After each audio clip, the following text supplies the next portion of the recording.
안녕하세요. 안성법계사TV입니다. 슬기로운 신행생활을 위한 길라잡이 세 번째 연불수행 이어나가고 있습니다. 교재로는 우리가 보고 있는 교재의 42페이지입니다. 연불수행의 변화와 발전에 관해서 보겠습니다. 앞에서 언급한 연불수행에서 좁은 의미의 정토 경전이 인도에서 성립하면서 믿음과 발원, 연불이 결합한 새로운 연불 신행이 성립하였습니다. 이것은 바로 아미타불의 원력에 부합한 신원행입니다. 불교의 모든 수행에서 삼매를 체득하는 것은 매우 중요한 과정입니다. 사람들이 살아가는 방식이 모두 다른 것처럼 수행의 방식에서 삼매를 이루는 수행 방법에 따라 달라집니다. 즉, 수행하는 도중에 부처님을 목도하는 반주삼매, 연불하는 도중에 부처님을 친견하는 견불의 관불삼매나 연불삼매입니다. 이처럼 연불하는 가운데 부처님을 친견하는 것은 바로 견성하거나 도를 보다 견도하여 열반을 체현하는 것입니다. 이러한 연불 신행은 연불의 대상과 연불의 방법에 따라 구분합니다. 먼저 연불의 대상에 대해 말씀드리면 다음과 같습니다.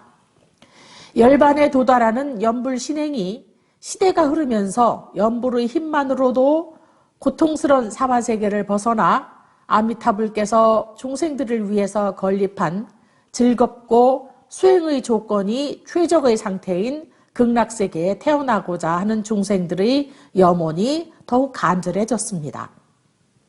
이것을 정토신행이라고 합니다.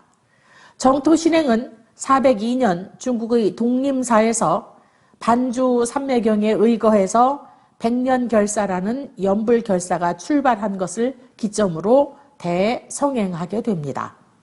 이러한 정토신행은 당시부터 지금까지 중국 불교는 물론 한국 불교에도 깊은 영향을 주었습니다.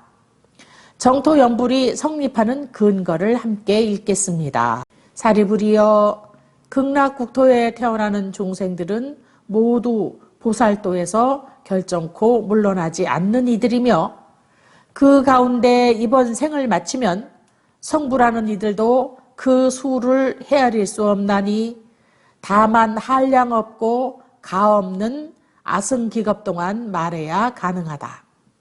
사리부리여, 이 말을 들은 중생들은 마땅히 저 국토에 태어나고자 발원해야 하나니 이 모든 훌륭한 사람들과 한 곳에 함께할 수 있기 때문이다.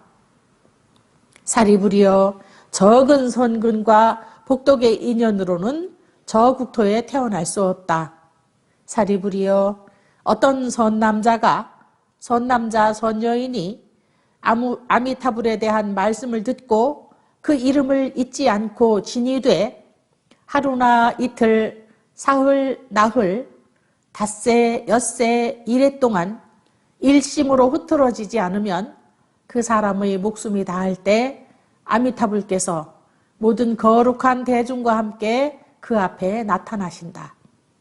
이 사람은 목숨이 다하면 마음에 혼란 없이 곧바로 아미타불의 극락국토에 왕생한다. 사리부리여, 나는 이러한 이로움을 보기에 이렇게 설하나니 이 말을 들은 중생은 마땅히 저 국토에 태어나기를 발원해야 한다. 라고 아미타경에서 말씀하고 계십니다. 위 경전에서 알 수 있는 것처럼 아미타 부처님을 교주로 하는 극락세계가 있고 그곳은 보살처럼 훌륭한 사람들만이 살아가는 세상이니 지극정성으로 연불을 해서 극락세계에 태어나고자 발원하는 것이 정토사상의 요점 중 하나입니다. 즉, 아미타 부처님의 위실력에 의지하여 정토에 태어난다는 것입니다. 이렇게 극락세계에 태어나려는 연불 수행자는 그곳에서 성불하여 다시 이 세상에 돌아와 중생을 구제하게 됩니다. 이처럼 정토신행은 일반 대중들에게 큰 호응을 얻게 됩니다. 우리나라에서도 일찍부터 연불 결사가 이루어졌습니다. 예를 들어서 통일신라 때의 건봉사 만일연불회는 27년 5개월이나 계속되었고, 고려 때 백년사에서 출범한 백년결사는 8명의 국사가 배출될 만큼 성황을 이루었습니다. 그리고 지금도 한국불교에서 가장 광범위하게 행해지는 믿음과 연불과 발원인 신행원이 바로 연불신행의 요체입니다.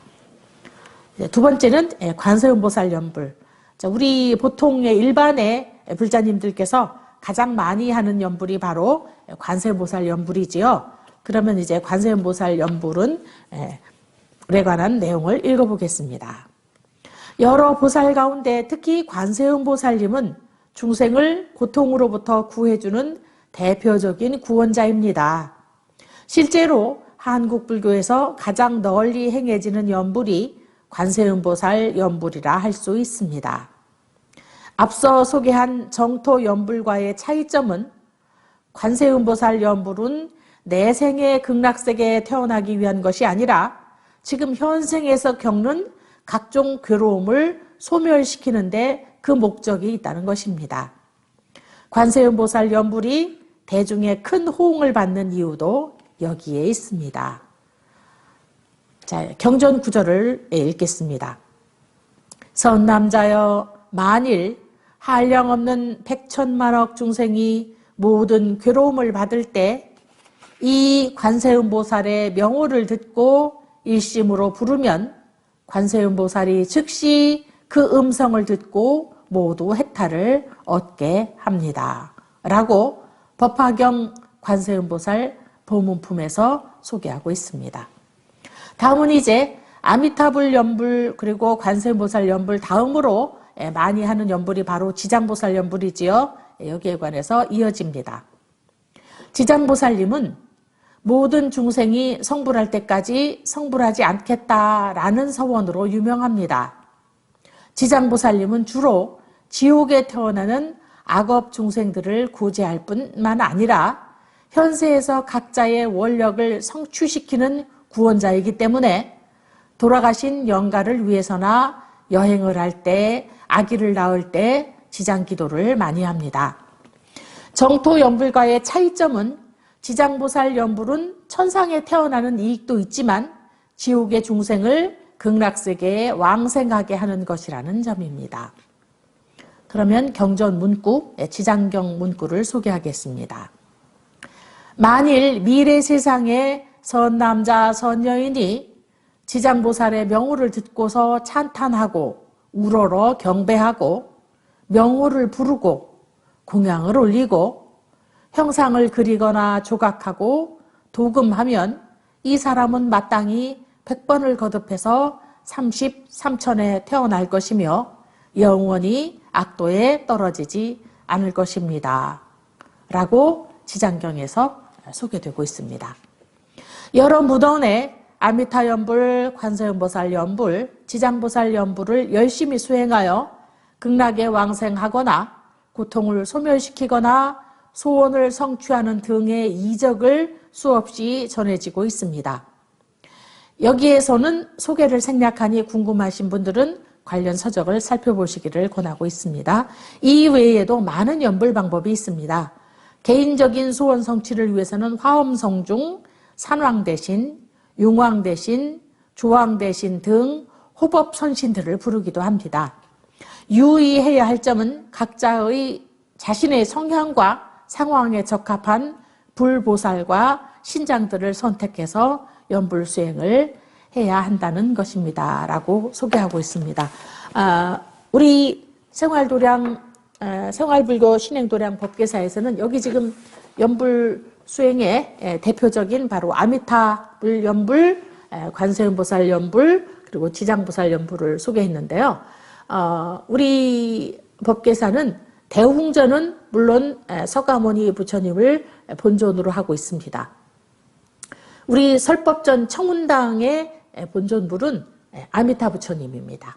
그래서 우리 법계사는 아미타불 신앙, 아미타불도 모셨고요. 또 천수천안 관세음보살님도 모셨고요. 또 지장보살님도 모셨습니다. 그래서 여러분들이 각기 그 원하시는 바에 따라 연불 수행을 하실 수 있는 그런 길잡이가 되어주실, 의지처가 되어주실 정토 대표적인 세 분, 아미타불, 관세음보살, 지장보살을 다 모시고 있음을 다시 한번 설명을 드립니다.